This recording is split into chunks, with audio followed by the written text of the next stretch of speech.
Hi, thanks for joining me today. This is Russ Irizarry. This is short sale training video number 8. And in this presentation, we're going to look at some actual short sale case studies. We're going to look at some sample payoffs from a few different lenders. So let's get started. The content in this presentation should not be considered legal or tax advice. Okay, case study number 1. This was a property in Palmetto Bay, Florida, 17655 Southwest 80 Court. This was an overmortgaged property. The lender on the property was Chase Bank. Okay, the property had a mortgage on it for $722,500.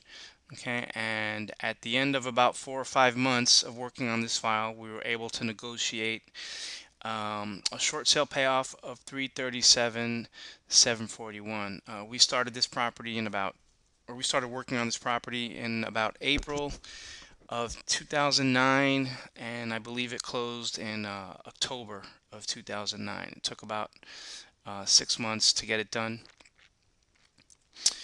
And this is the actual short sale payoff that we received from Chase.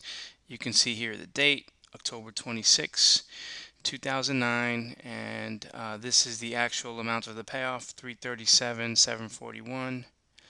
Oops. Um, what else can I tell you? The first page, this was the actual sales price, 382,000. This property was worth actually about 425.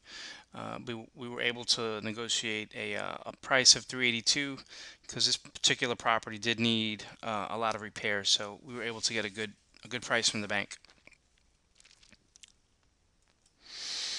Okay, in this next case study, this is another property in South Miami or Cutler Bay, Florida. The address 22161 Southwest 94th Avenue. This was another property with just one mortgage on it. This was Saxon Mortgage. This property had a total lien amount or mortgage for $519,750. We were able to negotiate a payoff of $215,990. So in this case, the bank wrote off about 300 and roughly 314. Bank had a 314 loss. Those are supposed to be parentheses.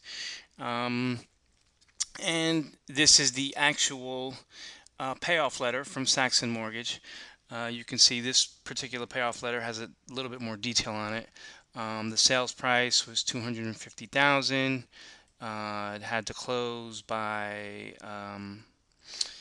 June 1st. Here's the payoff amount here, $215,000. And this is a pretty straightforward short sale. Here they're telling us the maximum commissions cannot exceed 12,500. I believe this was 5% commission. And case study number 3. This particular property had two mortgages on it, a first and a second with Washington Mutual. The first had a total mortgage amount of 198. We were able to negotiate a short sale payoff of 134, 224, and the second mortgage had a lien amount of 49,000. We were able to negotiate a payoff of $2,000. So total liens were 247, and we got the total debt reduced to 136, 224. And this is the actual payoff. This one dates back to December 5th, 2008. And this one closed in January 2009. You can see the two payoffs here. The first mortgage received 134, 224, and the second received 2,000.